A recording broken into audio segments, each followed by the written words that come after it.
Bonjour à tous et bienvenue dans cette 14e vidéo. Aujourd'hui, je vais vous parler de Solia. Comme tout le monde l'a compris, j'espère, Solia était en charge de faire une étude concernant la faisabilité des travaux énergétiques des Mozart là-bas. Ok. Bon. Donc c'est pour ça qu'ils ont instauré un plan de sauvegarde dans lequel ils nous ont inclus dedans, soi-disant pour régler notre problème de scission, pour finaliser notre problème de scission. Bon. Concernant notre scission, dans son cahier des charges, Solia, donc monsieur Gilles Ménard, il en a écrit 10 pages. 10 pages. Alors qu'il n'y a rien de compliqué. Hein. Notre scission, l'ancien syndic Sage et Bélier, il nous avait présenté le devis, donc 269 €, on en a déjà payé la moitié. Hein, donc ça a été enclenché, tout ça. J'aimerais bien savoir, Solia, j'aimerais bien qu'il détaille son devis à lui. Parce que quand on lit les 10 pages qu'il a écrites, il parle de travaux scission. Concernant les chenaux, les évacuations d'eau pluviale, bon j'en ai déjà parlé, je ne vais pas en reparler. Un truc de dingue quoi. Bon. Il parle aussi de dissolution, tenez-vous bien, dissolution du syndicat principal. Qu'est-ce que c'est ça? C'est un non-sens. On ne peut pas dissoudre un syndicat principal. Ça équivaudrait à raser toutes les maisons, à supprimer les maisons. Ça n'a aucun sens. D'ailleurs, il a vu qu'il avait écrit des conneries, hein, il a rectifié. Dans sa version numéro 2 du cahier des charges, il l'a supprimé ça. Bon. Donc, c'est pas ça qu'il aurait dû écrire. Il aurait dû marquer dissolution du syndicat provisoire, comme je l'ai expliqué dans la vidéo précédente. Hein. C'est-à-dire que, au début, le syndicat provisoire, l'association donc du promoteur immobilier Foyer Dauphinois et des nouveaux acquéreurs qui ont suivi, devait être dissoute à la vente du dernier lot par le promoteur.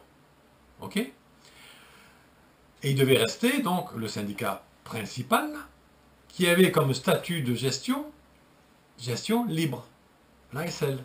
Voilà. Mais tout ça, il s'est bien gardé de le mettre dans son étude.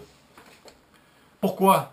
Parce que lui, il parle de recréer des associations syndicales libres concernant des maisons qui vont conserver des petites parcelles au milieu des pelouses. Enfin bon, voilà. Ça c'est peanuts à gérer, c'est peanuts. Il n'y a pas besoin de recréer ce qui est déjà créé dans le règlement. Il suffit juste d'appliquer le règlement, quoi. Voilà. Donc,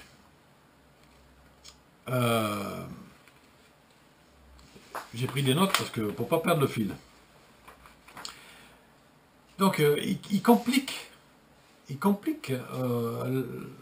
leur version à eux de scission. Bon. Il n'y a rien de compliqué.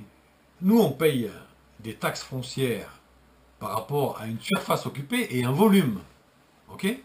Tout est déjà bien calibré sur le cadastre. J'ai même mon voisin qui avait construit un abri de jardin. Il est dessiné sur le cadastre, son abri de jardin. Donc, à la limite, on n'aurait même pas eu besoin de payer un géomètre. Bon, on s'en fout, ça. On l'a déjà payé. Bon. Vous voyez ce que je veux dire? Il n'y a pas besoin de compliquer tout ça. Mais tout ça, c'est pour facturer. Hein. Voilà. On en reparlera après. Donc, il y a quelque part, le fait de ne pas reconnaître que le syndicat provisoire devait être dissous, là, il y a fraude. Hein. Fraude. Hein. On a compris pourquoi par la suite. Tout ça, je vais le résumer après. Donc, dans toute cette affaire, il y a 3 chiffres à retenir. 3 chiffres importants. Et moi, ça m'a sauté aux yeux. C'est, principalement, on va commencer par les dettes des Mozart. 670 000 €. 670 000 €, vous vous rendez compte? Bon. À cause de ces dettes-là, il a été désigné des administrateurs judiciaires qui eux ont alourdi considérablement la facture. C'est-à-dire qu'ils se sont votés des frais judiciaires, 2 fois 181 000 euros, en gros 400 000 euros. Retenez bien ce chiffre, 400 000 euros. Moi, ce qui m'a sauté aux yeux, c'est que l'étude et le suivi des travaux énergétiques, le coût de cette étude et du suivi, donc du cahier des charges de Solia, se monte à environ 400 000 euros.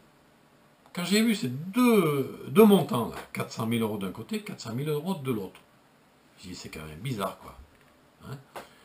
D'autant plus que, on peut se poser la question, si ils avaient mis, par exemple, s'ils avaient désigné Foncia à la suite de Sage et Bélier-Coulé, l'ancien syndic, pour finaliser notre scission, qui avait été déjà entamée, on peut se rendre compte que jamais Foncia aurait pu facturer, on va dire, ou créer artificiellement une somme de 400 000 euros. Vous voyez ce que je veux dire? Jamais. Donc on peut se poser la question, pourquoi? D'autant plus qu'il nous l'attribue à nous, ces 400 000 euros.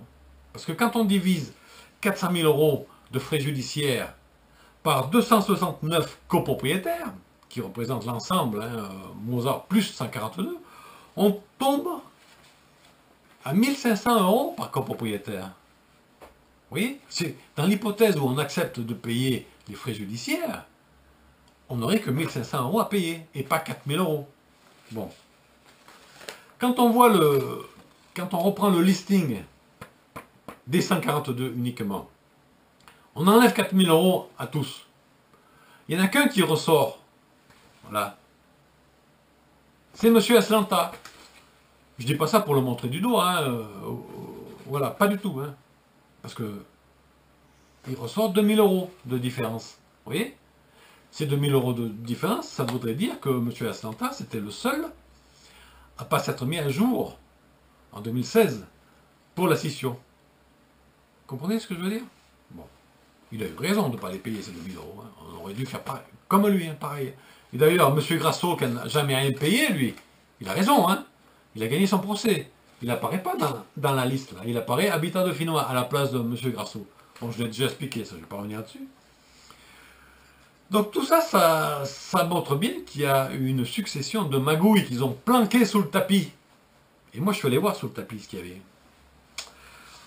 Donc on voit bien que ces 400 000 euros de frais judiciaires, ce ne sont pas des dettes, ce sont des créances douteuses. Ces créances douteuses, ils doivent être libellés comme tels sur les appels de charges de Foncia, de façon à ce que nous, on puisse les marquer sur notre déclaration d'impôt. Parce que ça vient en déduction de nos revenus. À la Flûte Enchantée, par exemple, là-bas. Juste un exemple pour comparer.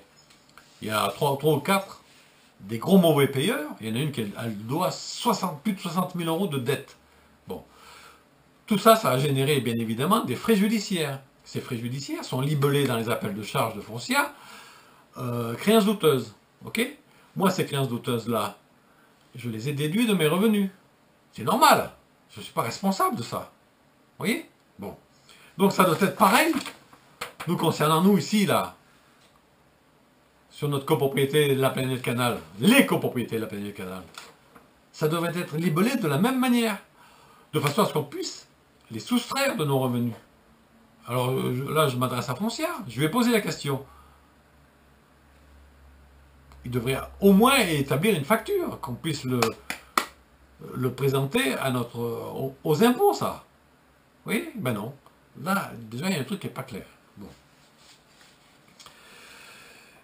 Alors, quand on prend en compte tout ce que je dis là dans ma vidéo, il nous vient une question. Il n'y a pas connivence entre tous ces acteurs-là. Vous voyez ce que je veux dire? Là, on peut se poser des questions. On est en droit de se poser des questions quand même. Enfin bon, je ne sais pas ce que vous en pensez, mais Les 12 ou 14 là, qui ont voté le plan de sauvegarde, qui ont mordu à l'hameçon, qui se sont laissés rouler dans la farine, parce que c'est le plan de sauvegarde, nous incluant nous dedans, c'est une véritable escroquerie. Et on est victime de ça. Tout ça, je le dénonce au travers de mes vidéos. Donc, bon, je ne leur en veux pas hein, à ceux qui ont voté le plan de sauvegarde.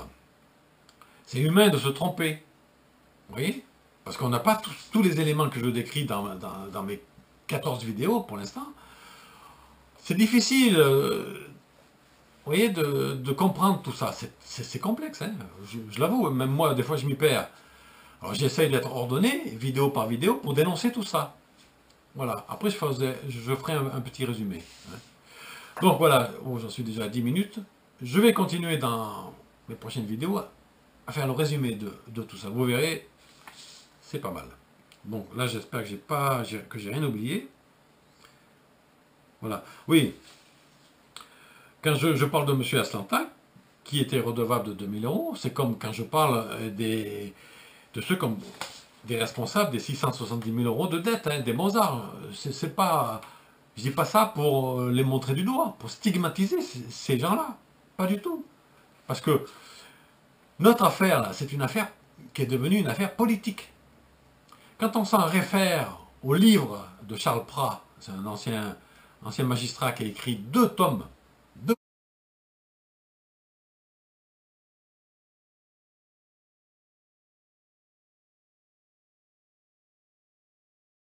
gros bouquin épais comme ça, et il dénonce la fraude sociale en France, qui se monte à plus de 50 milliards par an. Dans son 2e tome, il dénonce la fraude fiscale. Fiscale. Quand on réfléchit à tout ça, quand on lit ces livres, on se rend compte que la fraude sociale est générée par l'évasion fiscale. Du pognon, il y en a en France, c'est un pays riche la France. Le problème, c'est que l'argent, il est à l'extérieur de notre pays. Vous voyez ce que je veux dire?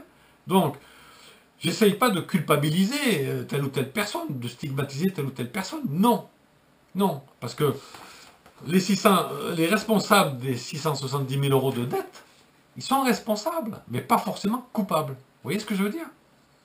Voilà. C'est un problème beaucoup plus vaste et complexe. Donc, voilà. Tout ça, c'est compliqué. Je l'avoue. Voilà. Allez, je coupe là, 12 minutes.